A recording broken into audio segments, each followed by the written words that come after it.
Stocks are falling sharply on Wall Street as coronavirus cases increase again. Deflating recent optimism that economy could recover quickly as lockdowns ease. The Dow fell more than 1,500 points and the S&P 500 was on track for its worst day in nearly 3 months. Many market watchers have been saying that a scorching comeback in the market since late March was overdone and didn't reflect the dire state of the economy. A day earlier, the Federal Reserve said the road back to recovery would be long. Bond yields fell sharply, a sign of increasing caution among investors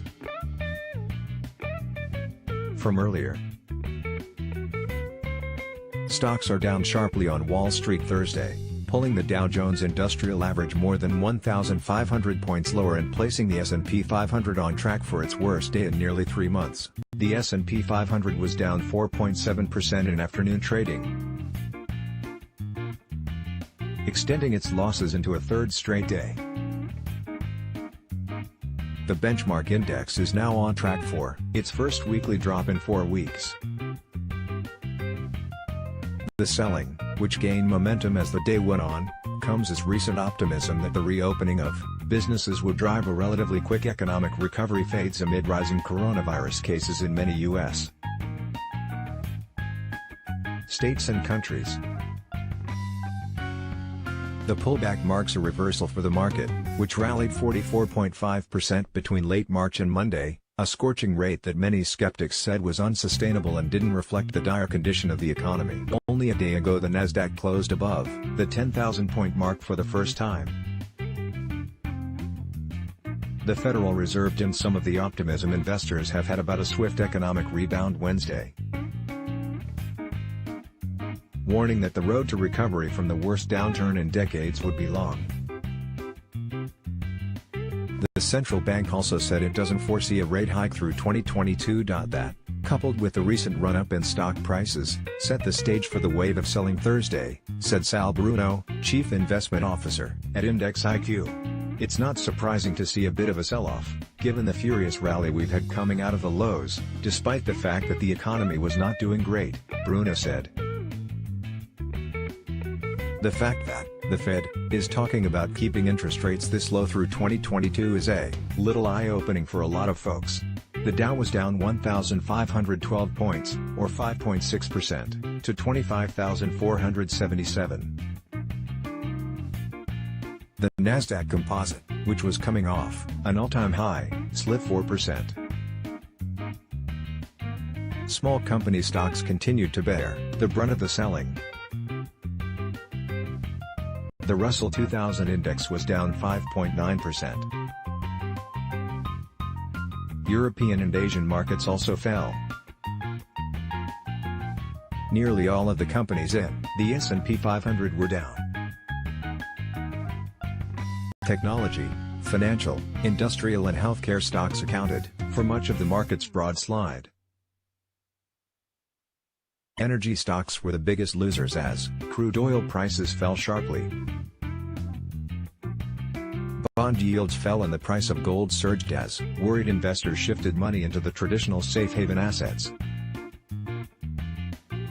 Delta Airlines, Boeing and MGM Resorts International were among the biggest decliners in the S&P 500.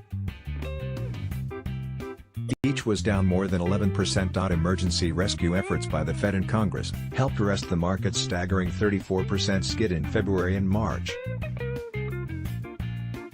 Since then, the market had been riding a wave of investor optimism that the economy will bounce back by the end of the year, if not sooner, as businesses reopen and people go back to work. But confidence in that scenario is waning as infections and fatalities continue to climb in the U.S. and elsewhere. In the U.S., Texas and Florida were among the states reporting jumps in the number of coronavirus cases after precautions were relaxed last month. The total number of U.S. cases has now surpassed 2 million. Still, investors are waiting for more data to see whether the spike in COVID-19 cases are a sign of a possible second wave of the infection, said Charlie Ripley, senior investment strategist for Allianz Investment Management. He's focusing on updates to job numbers and consumer spending to gauge how well the economy is recovering. We think the recovery is largely underway, but there is still some considerable uncertainty on the path we have ahead, Ripley said. If we see some more follow-on of people coming back to work and consumer sentiment picking up, that will be a positive sign for a faster recovery. Anxious investors shifted more money into government bonds Thursday, sending yields broadly lower. The yield on the 10-year Treasury yield slid to 0.67% from 0.74% late Wednesday, a big move. Last Friday it briefly moved above 0.90%. Gold for August delivery climbed 1.2% to $1,740.60 an ounce. Oil prices fell sharply.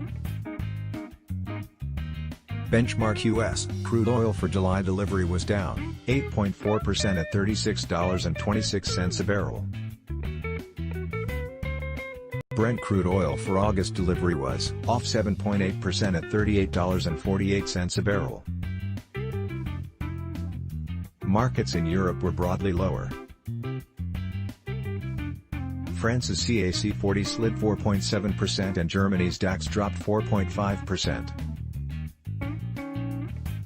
Britain's FTSE 100 fell 4%. Stock markets in Asia closed lower.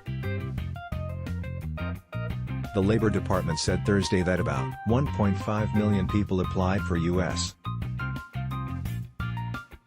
unemployment benefits last week, another sign that many Americans are still losing their jobs even as the economy begins to gradually reopen. The latest figure marked the 10th straight weekly decline in applications for jobless aid since they peaked in mid-March when the coronavirus hit hard. Still, the pace of layoffs remains historically high. Other jobs data have been more encouraging. A report on Friday showed that the U.S. job market surprisingly strengthened last month as employers added 2.5 million workers to their payrolls. Economists had been expecting them instead to slash another 8 million jobs. That report helped stoke optimism among investors that the economy can climb out of its current hole faster than forecast. But the Fed estimated Wednesday that the economy will shrink 6.5% this